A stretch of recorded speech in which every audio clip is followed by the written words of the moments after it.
Jupiter at Night is presented before a live, sexy internet audience.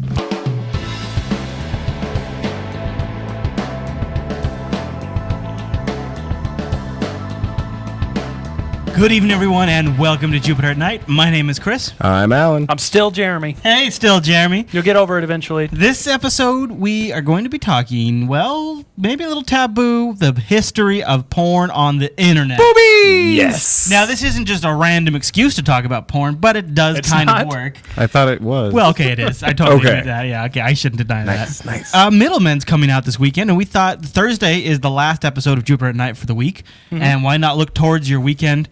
So with that, we're talking about the new Paramount film coming out. Starring Luke Middleman. Wilson. Luke I Wilson always want to can't- say Owen Wilson, but, Luke Wilson can be good in the right roles. well, you know, Well- they're saying that this is his best role ever, actually. Really? I don't think That- that's very that- high standards, personally, but I think he has some good roles. yeah. Now, so the idea of the story here is it's essentially going to talk about the genesis of the industry of porn online. Yeah, right? this movie says it's inspired by a true story, but I actually, and we'll tell you some of the guts of that, but the true story is a little bit more mundane. A lot more mundane. Of course it is. Probably Yeah. has very little to do with the feds and the Russian mafia and all that kind of jazz, but this movie looks fun. Yeah, it yeah, does. yeah. Now, it's not getting rated the best so far, but we'll know more after the weekend. Well, but these ratings are from actual critics. Yeah, You know, right. And They're they're paid to be hard. critical. Right. It's in their absolutely. They're name. mean. Yeah, they're naturally kind of a little aggressive. Now, so why don't we get into this topic? Because it's obviously one that people don't talk a lot about, porn, but it has a pretty strong history on the internet. Goes back to, well, before there was even internet, back in the BBS days, of course. And Usenet, but I checked around between all of us before the show. None of us used it. So we'll just talk about BBSs. Yeah. Now, see, I've never used BBS, so for those out there like me, what is it? Newbie. Wow. I know. This is basically, a person sets up software on their computer and hooks it into their modem so that it can receive phone calls from outside. And then you, as a user, would Yeah. dial these phone numbers and connect into this person's, essentially, their computer. And they could have all kinds of stuff in the BBS system. They could have, it could be an encyclopedia, it could be a video game, it could be all different, it could be a news system, and it was all text-based output. Yep. But you could also do, you could command up and queue up some downloads. You could. So you wouldn't be able to get a visual preview of what you're about to download, but you'd be able to get a description, a text description, and download that. Now, most frequently, these BBSs did have some sort of self-policing policies where Yeah. they would institute age verification or even charge fees for verification, Yep. which were actually pretty shady because that meant even if you were 12 and you just gave them money, you would get access. Yeah. But That's how it should be. If you got money, yeah, pay why it. not? Like if the strip club's got a cover charge, right? Yeah, if you got the money, why not? Before the World Wide Web, also that you could get it on Gopher. That was an interesting time, but It's a great picture. why don't we skip He's over... eating my head! Yeah. Why don't we skip over most of that and kind of talk about one of the fundamental aspects? You can tell porn is built in, baked right into the internet's history. 1993, February, right? 1993, the internet officially launches. In February. Yeah, in March 1993. Am I getting the year right here? You are, yeah. 1993 in March, the first lawsuit for something related to No, porn. the online. largest child pornography investigation that's to what it that was. date was initiated after a series Wow. of websites that were eventually tracked down to Denmark made huge vaults of underage Of course smut it's gotta- available almost that's- instantly. It's got to be the child porn, right? I mean, Yeah. why do they have to start there? Why go that route? and That- it's never really recovered. I mean, Yeah. you know, The rep was set bad right there. That's bad precedent. in 95 they had another major blow. Somebody did a study of Usenet that revealed that like 80% of the traffic on Usenet was porn related. well, that's not bad. Yeah, I mean, that means you get a good 20% of everything else. Yeah. Yeah. Well, but that's also based on like file sizes and stuff. That Okay. means like if just the porn files were bigger, that means even if people were having these massive discussions about world-changing events, Right. it's just text. And right. that doesn't take Whereas a yeah. picture takes up more space. And that kind of leads us down a path. We'll kind of get to this through the timeline here. Right at the very beginning, to me, that means porn is pushing the absolute boundaries of what existing current technology had back then. Absolutely. So already you can see just as soon as the internet comes along, porn's already pushing that boundary. And we were talking about the BBS days earlier, and I remember connecting to local BBSs on a 2400 baud modem, Yeah. which is, what was that, 2400 bits a second or something like Yeah. that? It was tiny. And trying to get even like a black and white picture like this big was puppies. Obviously, I was downloading pictures. Oh of yeah. puppies. Yeah. And they were so cute. They were very They're cute adorable puppies. But it took like an hour to get that picture of a puppy. Right. And eventually bandwidth sizes had to increase in order to keep up with the demand for puppy pictures. Moving on from the early 90s towards the later 90s, porn starts to grow enough online that, the government gets involved and the Communications Decency Act is enacted. In 1996, yep. Yeah. That same year, several services launched that basically it looks like middlemen might be about one of those services tangentially. Basically, they set up payment plans and verification systems where an adult site could use this third-party middleman to verify the age and the financials of whoever wants to get the content. And I do believe that is the essential plot point that Middleman revolves around. Now, here's the interesting thing, though. These represented some of the early pioneering ways to have any kind of financial transaction online. Yeah. There wasn't like an Amazon.com where you could buy stuff. There wasn't like PayPal. Right, there was no PayPal. There was no way. So they had to invent how to accept money over the internet to do this stuff. The software that could Got to basically get paid. turn your magnetic strip on the back of your credit card into ones and zeros to be transferred. So, yeah. And that all came out in about the mid to late 90s. Now, the one thing that I found most interesting, and I want to touch on this because porn gets a bad rap. I mean, I know it's adult entertainment, it's a little taboo, but they do self-police themselves a bit. So I want to bring this up that in 1996, the ASACP was formed, and even though it didn't get support right at the beginning, at this point, now in 2010, ASACP is almost 100% funded and supported by the adult industry, and it is a Child Protection Act. That's good. That's awesome. They set up the RTA label, which allows your browsers to immediately notice if something is an adult site. And so using software like NetNanny, it can shut it off before the first bit of information is received. So they self-regulate in sort of the same way that the movie industry can self-regulate with the rating system and whatnot. Right. That's interesting that they. It's not just a big free-for-all. These guys actually care about what they're doing. Well, the ones that participate in that industry. There's obviously people... Which is anybody that's anybody, really. Yeah, I mean, it's going to make serious money. I mean, the eBays and Googles of the porn industry are obviously supporting this. All right. The Jupiter Broadcastings, that's not a very good... Don't talk about our side business. Forget about that. Moving along. We have our hands in mini pots. Now, there are also a lot of adult entertainment sites online that are taking... not credit, but a substantial portion of the credit maybe for improving and implementing online streaming technology like the very live video streaming we're doing right now. Right. Initially generated and built for the ability for a two-way back and forth sort of peak booth type thing.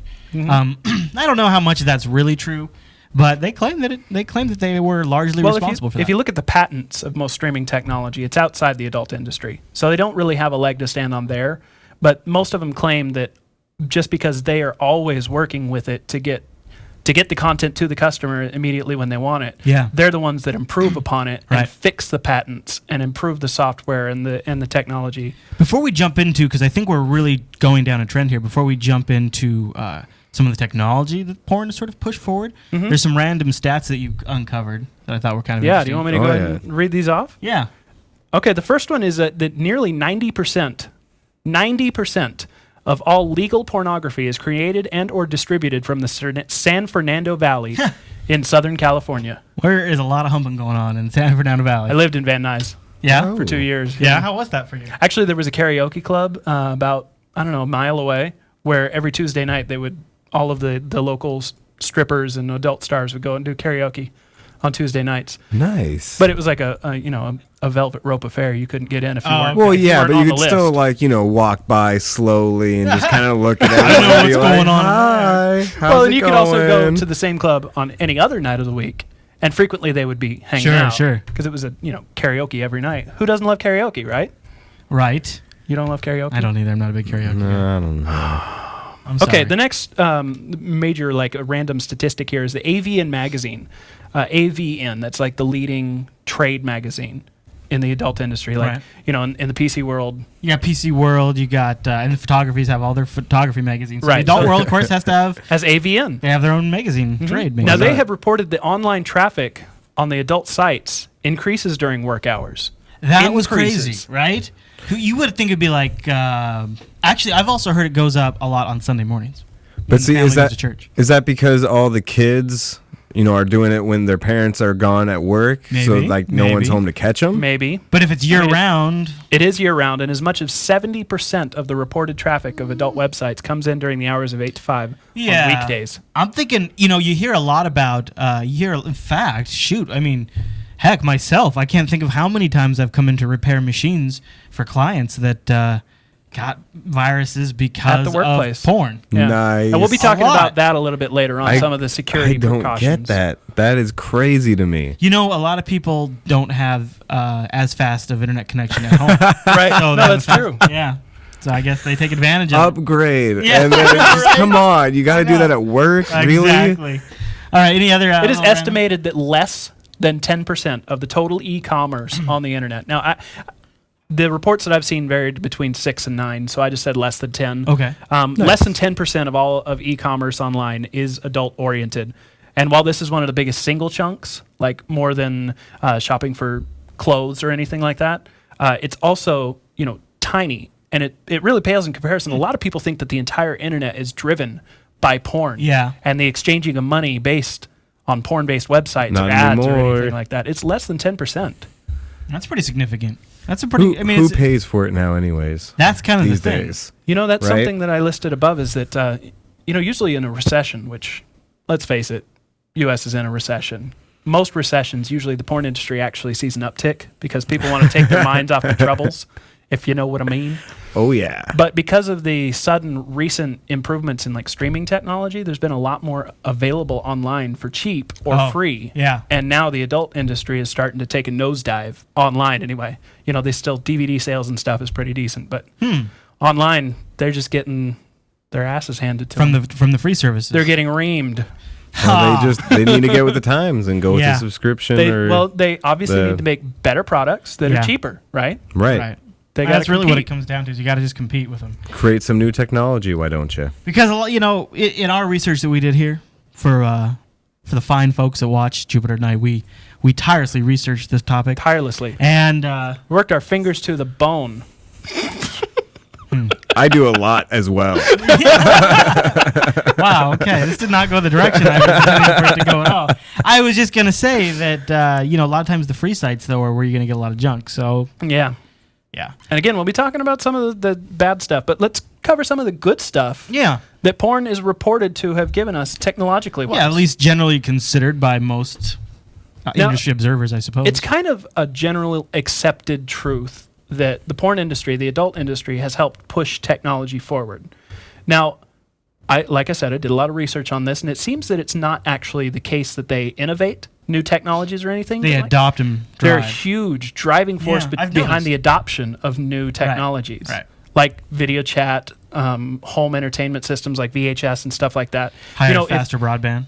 a lot of people theorize that if the adult industry didn't put their weight behind some of these things, they would have either taken a lot longer to catch on or Yeah. might have never catch on. Huh. I suppose it's definitely possible. And some of those examples of technology I've got here, Polaroids, the Polaroid camera. Yeah. Well, that makes sense. You can get your own little pictures. Right. Before that, you had to take your film to the photomat. Embarrassing. Oh, That's I why was- a lot of oh, people yeah, of develop their course. own film back Right. in the day. Course. Which is Lot also, nicer. now I didn't list it on here, but obviously digital cameras probably played. Yeah. That probably played a role in that Yeah, as I'm well. sure. Definitely. And I imagine the cameras on the phones too. Yeah. Yep. Yeah. 'Cause- In fact, probably just putting cameras on your phone. Now, was probably- in Yeah, that's- some way yeah. driven like that. One of the Yeah. most famous ones, of course, is there was the big dispute between VHS and Betamax back in the early Mm-hmm. 80s, and the porn industry went behind VHS, and everybody knows that's how that went. And even later on, Laserdiscs came out, and VHS just continued to beat them down. Yeah. And So- then they were a bit, then when they switched to DVD, I remember one of the big things when porn came to DVD, you were going to have multi-angle commands and stuff like that. Oh yeah, every angle Yeah, of the shot but you can see, pause and How many zoom around. How many of you guys actually watched like the U.S. Open or something recently? I know you guys didn't, but you had that option on your pay-per-view to switch angles, to That's switch cool. matches because there were multiple matches going on at the same That's cool. time. That is pretty cool. And it was all the same kind of technology that porn I think it's DVDs neat. have had for Yeah. years and years. Yeah, I mean, I think it's neat. I think it's a funny selling point. Now, a lot of people have also rumored that the entire video rental industry, which now is like dominated by Netflix, Yeah. was basically thought up by people that wanted to get adult films but didn't need to go buy them. See, I get that, and that's why Blockbuster's closing down, because they don't have adult films. Way to go, Blockbuster. You should listen to Alan. He'll consult with you on how to turn your business around. I just did. There you go. It's free. Yeah. Woo! Just for watching. There you go. There's also some bad news. They've also been quick on the draw for some of the more shady ways to get spyware and crap on your computer. And that's just a reality. Why? Well, there's money in that. You know, when they get that spyware on your computer, they can, in some cases, turn your computer into essentially a remote command machine for them. They can have you send out emails on their behalf. Sometimes it's much more simple. Many of these sites, maybe not so much Just now, wanna but for a track you long time, sometimes. click per, people were paid per click. Yeah. So even if they could hijack your browser so that when you loaded it up, it opened 5 pages and clicked their ad 12 And times. yep, exactly. Even if you could then shut it down and go about your business, they made money off that. Yeah, because that's just the way this is. So they have been kind of on the leading edge of that, which has been sort of a negative side. And like I said, it's been I've frequently had I get a lot of calls for cleanup on that kind of stuff. How many people try to I guess I had my nephew in here one day and... yeah, 95% of the time it's a total denial. But, you see the internet history, you just see the trail. Just admit it. Yeah. Honestly, Is there an it's unspoken rule among IT help that you just don't ask? Yeah, you just don't bother. Yeah. It's not worth it. This must have been that screensaver you downloaded. So I in case you've been doing some of your own research at home, in preparation for the show yourself, in the show notes over at jupiterbroadcasting.com, look for this episode of Jupiter Night, and I put some links in there for some of the tools I use to clean up your own These research. are great. I hadn't heard of some of these. I asked you to put these in here. Yeah. I'm glad you did. Yep. So hopefully... and one came from somebody on Buzz. Yep, Mitchell on Buzz sent me one of those. He says it's really good if you got that antivirus 2009, 2010 fake one that a lot of people will get. Yeah. He says that he found online That's an the big article one, that I likes think, that. for a lot of people these days. Not so much porn, but, maybe we should do a whole show on how to spot shady internet sites. Yeah, and let us stuff know, like people. that. If you'd like to hear that, leave a comment and we'll cover that. That's Power the show with your thoughts. Wow. So a look. Any closing remarks on our look at porn, on internet porn? Well, I'm going to try to check out Middleman this weekend and hopefully maybe have a review for you guys on Monday. But Nice. I'm not going to make any promises because weekends are crazy around here. Yeah, that's but true. if you guys check it out, let us know your thoughts and maybe we can just regurgitate them. That'd be interesting. That'd be fun. Yeah, Maybe we'll run out to programs. watch it if it's really good. Yeah. Right. Maybe we'll make the time. Who knows? If we start hearing back from you guys, it's A really Jupiter good. team meeting. Yeah, we'll have a quick team meeting and say, okay, guys, we got to go see the porn movie now. Yeah, Halt production. makes sense. Yeah. Now, I've also included a number of links at the end of our show notes. Some of them are not safe for work, but they're, if you're interested in the adult entertainment world, there's news sites out there. Actually, one of these, it looks perfectly safe for work if it weren't for the stinking ads on the sidebars. Yeah. They got titties everywhere. But, if you use an ad block or something, maybe You might you be can watch safe. it. Yeah. But yeah, so check those out, and there's also links to the ASACP that I mentioned earlier, Net Nanny if you've got kids and want to try to help protect them from this sort of stuff. Yeah. And a fun little video from Avenue Q. Yeah. The internet is for porn. There you have it. So you've got some ways to protect yourself, to clean up after yourself, and to have enjoy fun. yourself. Perfect. Now Enjoy that- your weekend. There you have it. That's not a start to your weekend. I don't know if we could do any better than that. Okay, everyone. Well, thanks so much for joining us this week on Jupiter at Night. I think our next live show will be Sunday at 10 a.m. for the Linux Action Show.